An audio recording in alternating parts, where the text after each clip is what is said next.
Tension में पड़ गए, लड़की 28 साल 30 साल का लड़का हो गया, विवाह नहीं हो रहा, कुछ मत करो। अष्टमी तिथि आए तो अशोक सुंदरी वाली जो जगह है वहां पर हल्दी की 7 बिंदियां लगा दो, लड़का लड़की का हाथ उस बिंदी पर रखवा दो, उसका नाम गोत्र बोलो, उसी हल्दी में उसके हाथ पीले करवा दो और पीपल के पेड़ पर उस हाथ के 5 छापे पड़वा दो। 3 महीने में विवाह पक्का हो जाता है महाराज।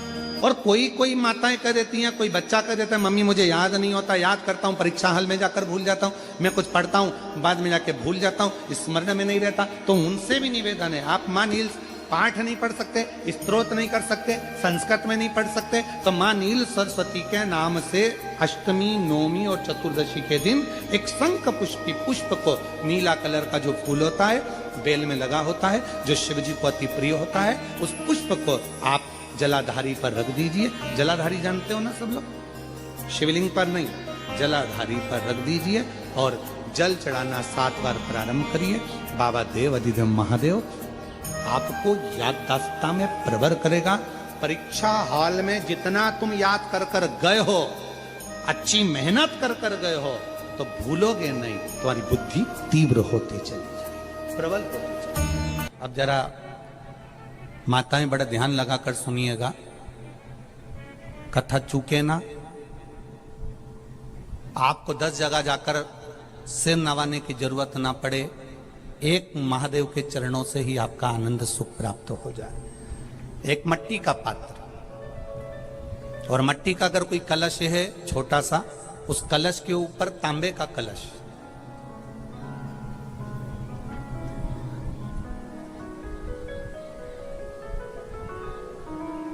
माता प्रसूति, दक्ष प्रजापति और माता वीरणी,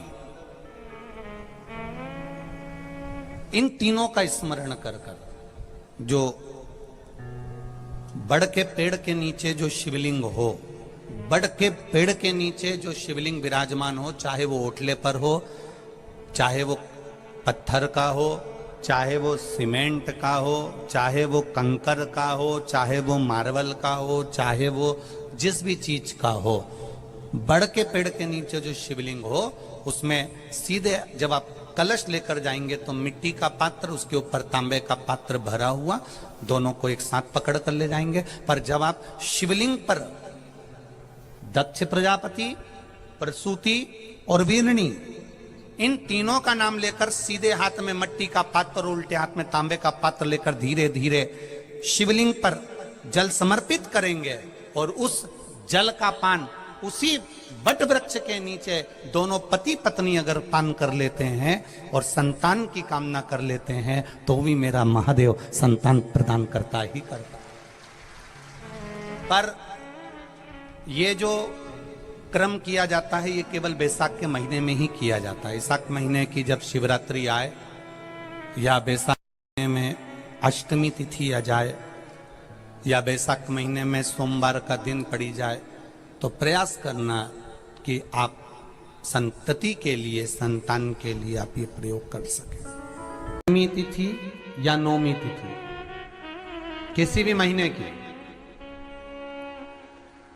चाहे शुक्ल पक्ष की हो चाहे कृष्ण पक्ष की हो, अष्टमी और नवमी तिथि, ये 2 तिथियां ऐसी हैं, मान लो तुम्हारा पैसा तुमने किसी को दिया, 5 लाख 4 लाख 3 लाख 10 लाख 8 लाख 2 लाख 50,000 25,000 20,000 40,000, और वो पैसा नहीं दे रहा आपको, आप हार गए कह के कर, फोन लगा लगा कर, भैया दे दे रहे, परेशानी है, दे दे रहे भैया, हम तो परेशान हो गए, और हार गए, नहीं मिल रहा, बहुत परेशान। तो महाराज किसी भी अष्टमी या नवमी तिथि के दिन आप मां जगतजननी जगदम्बा का शिव के साथ में, शिव शक्ति का स्मरण कर कर, देवी के नाम की 9 आहुतियां, सूखे बीले की, मतलब बीला जो सूख चुका है, उसकी 9 आहुतियां अग्नि में शंकर और सती के नाम से, शंकर और शिव के नाम से समर्पित करें, और आखिरी आहुति जो समर्पित करें उसमें थोड़ा सा भाग तिल का, और तिल भी काली नहीं चढ़ती उसमें, श्वेत तिल का भाग उसके साथ लगाकर समर्पित करें, और जिससे धन लेना है उसका नाम लेकर वो समर्पित करें महाराज, उसको सुध आएगी, और वो पैसा किसी भी हाल में आपके हाथ में थमाकर जाएगा ही, ये पक्का है। उसकी आहुतियां, एक गूलर का फूल, एक घंटी वाला जो देवी जी को फूल चढ़ता है, जायसोन का बोलते हो, गूलर का बोलते हो, जिसका भी आप फूल बोलते हो, पुष्प लाल कलर का होता है, उसमें एक घंटी जैसा होता है, उसमें छोटे छोटे दाने से निकले हुए, केवल एक पुष्प मां भवानी को जिस स्थान पर भगवान शंकर का शिवलिंग रखा हुआ है, ये जलाधारी जो है माता पार्वती जी का हस्त कमल है, किसी भी स्थान पर बैठकर एक पुष्प समर्पित कर कर मृत्यु मंजरी चक्र का स्मरण कर कर अगर नारी उस पुष्प को मंदिर के द्वार के बाहर बैठकर भी खा ले या घर पर भी खा ले, तो उसके रजो धर्म से जुड़ी हुई जो भी तकलीफें होती है या गर्भाशय में गांठ भी होती है, तो धीरे धीरे गलना प्रारंभ हो जाता है। उस मृत्यु, अगर किसी कामना के वश अगर हम दीप लगा रहे हैं या हमारे मन में कोई भाव उत्पन्न है और हम बाबा से कहना चाहते हैं कि बाबा मेरा ये कार्य है, आप पूर्ण करिएगा, तो फिर शिव मंदिर में भी लंबी बाती का दीप आप प्रदोष या सोमवार की अष्टमी या सोमवार या आप शिवरात्रि को बाबा से निवेदन कर कर लगा सकते हैं।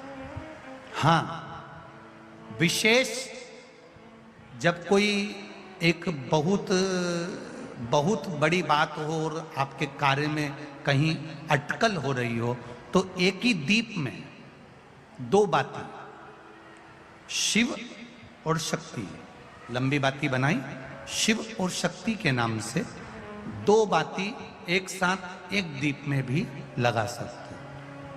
पर कब? जब विशेष कोई आपका कार्य हो और वो अटक रहा हो, विशेष कोई कार्य, और आप बाबा से प्रार्थना कर रहे हो, तो दो बाती का भी प्रयोग आप कर सकते हो। ऐसे शिव तत्व को जान, आप लोगों से निवेदन है कि शिव जी को अपना पिता मान। जिस दिन शंकर भगवान को अपना पिता मान लिया, उस दिन शंकर भगवान अपनी बेटी को जिंदगी में कभी दुखी नहीं देख सकते, दुखी नहीं देख सकते। भैरव अलग नहीं है, शंकर का एक रूप काल भैरव के रूप में प्रगटे। लक्ष्मी सुनो, आज मैं तुम्हें सुनाता हूं काल भैरव भगवान शंकर ने क्यों प्रकट करा।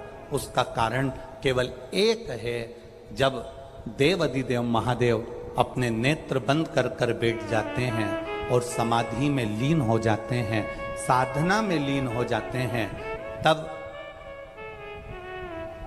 काल भैरव का दायित्व बढ़ जाता है। भैरव का दायित्व बढ़ जाता है। और भैरव का क्या दायित्व बढ़ता है? तो सुनो लक्ष्मी, भैरव का दायित्व यह बढ़ जाता है कि जो शंकर के शिवालय में पहुंचता है, जो शंकर के शिवालय में पांव रखता है, जो शंकर के शिवालय में अंदर पहुंचकर शिवालय में अपना चरण रखते रखते रखते रखते देहली से जब अंदर जाता है और शिवालय में शंकर भगवान के शिवलिंग की आराधना करता है, जल चढ़ाता है, शमी पत्र चढ़ाता है, बेल पत्र चढ़ाता है, कमल पुष्प चढ़ाता है, भगवान की श्रृंगार कर कर चंदन अबीर गंध से जो पूजन करता है भगवान की, जब वो अंदर प्रवेश करता है, तो भैरव का दायित्व ये हो जाता है कि उसके दुख को भैरव उसी समय पर भक्षण कर लेता है और उसको सुख देकर भेज देता है। ये भैरव का।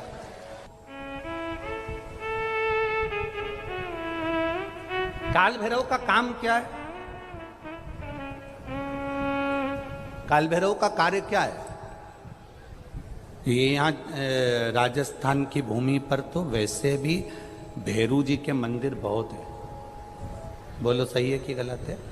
और पूरी दुनिया में जितनी भी, पूरी भारत की भूमि पर दुनिया के लोग कहीं पर भी लें, कहीं पर भी रहें, पर भैरू पूजने के लिए हमारे राजस्थान में आते जरूर हैं। भले वो कभी भी आए, पर राजस्थान में आकर भैरू पूज कर जाते ही हैं।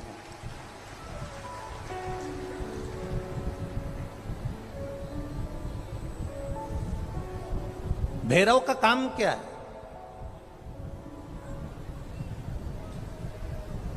शंकर भगवान ने क्या केवल एक ब्रह्मा जी का सिर काटने के लिए काल भैरव को प्रकट करा? केवल एक कार्य के लिए ब्रह्मा जी ने, भगवान शिव जी ने काल भैरव को प्रकट करा? केवल एक काम के लिए?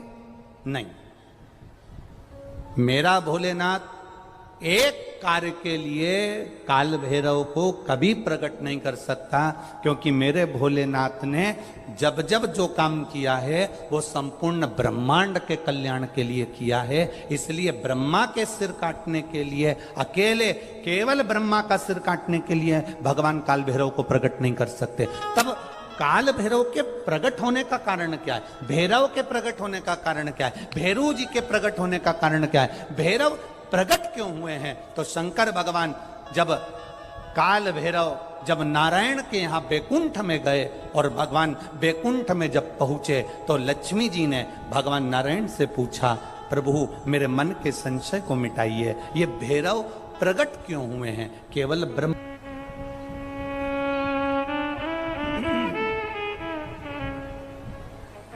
क्या ये ब्रह्मा जी का सिर काटने के लिए प्रकट हुए? आखिर भैरव प्रकट क्यों हुए? केवल एक ब्रह्मा का सिर काटने के लिए?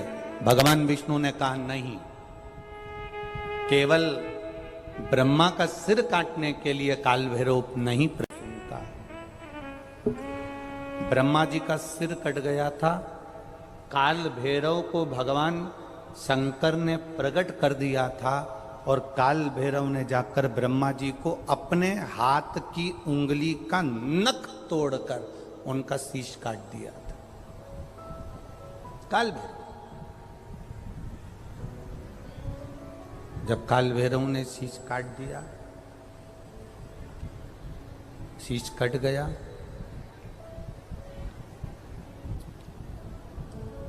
भैरव काल भैरव का आदर, सम्मान, सत्कार सभी देवताओं ने किया।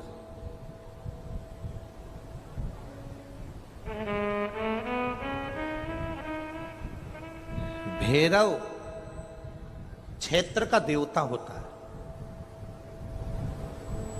भैरव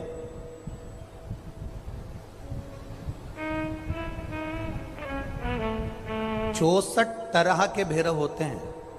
कितने तरह के? 64।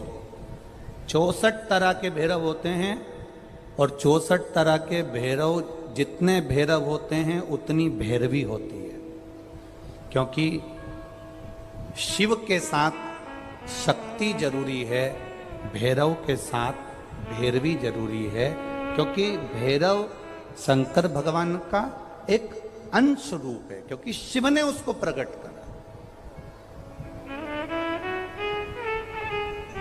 हाँ, दुनिया के लोग भले भैरव जी को बदनाम करने में लगे, ये तो शुरू से चला आ रहा। भैरव जी को कोई बीड़ी पिला देता है, कोई सिगरेट पिला देता है, कोई कह देता है कि भैरव बाबा को तो बीड़ी दे दो, भैरव बाबा को तो सिगरेट दे दो। ये ढोंग और प्रपंच मेरे शंकर की कथा में नहीं है।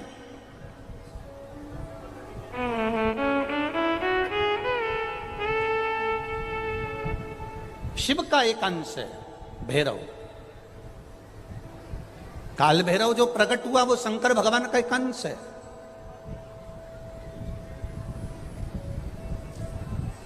काल भैरव जो प्रकट हुए वो शिव का एक अंश रूप है। और काल भैरव जब प्रकट हुए, सारे देवताओं ने उनका आदर करा, इंद्र ने उनका सम्मान करा, इंद्र उनकी सेवा में लगे, वायु देव, गरुण देव, वरुण देव, जितने भी देवता हैं सब ने उनका आदर करा। अब आदर करते करते करते करते माता लक्ष्मी जी ने भी काल भैरव को निमंत्रण दिया। जरा सुनिएगा, बहुत सुंदर कथा है पुष्कर राज की। इस कथा को अपनी जिंदगी में उतारना जरूर।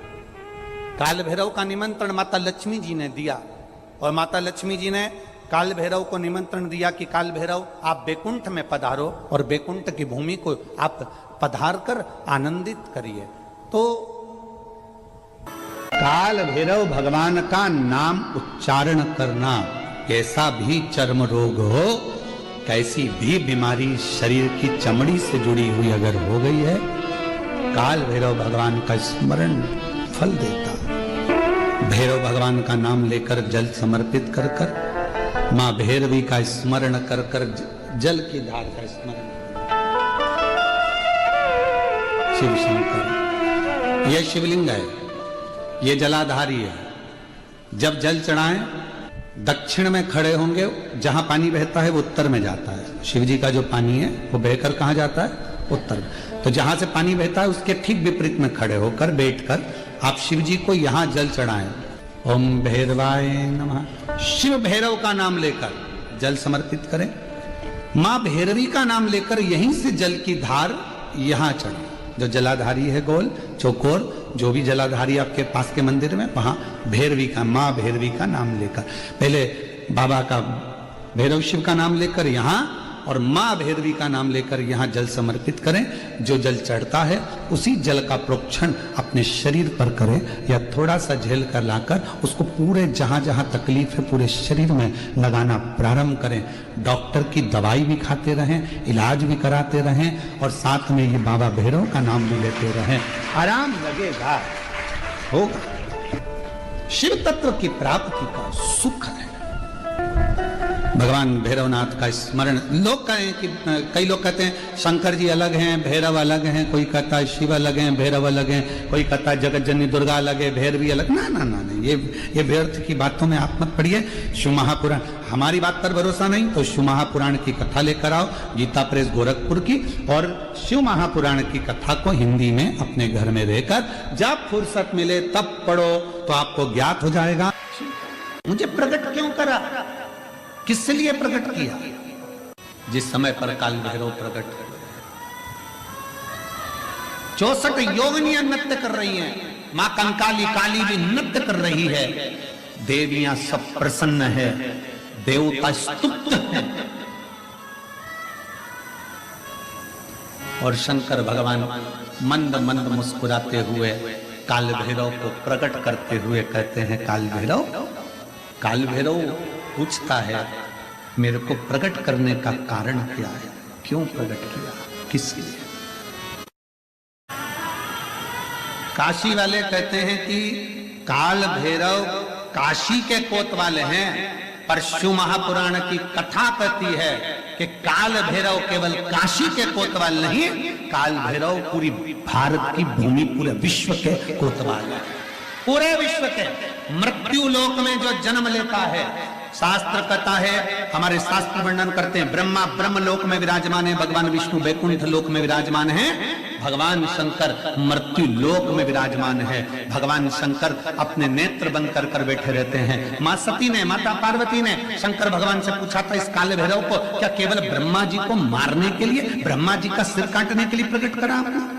क्या इस काल भैरव को केवल अंधकासुर के वध के लिए प्रकट करा तुमने?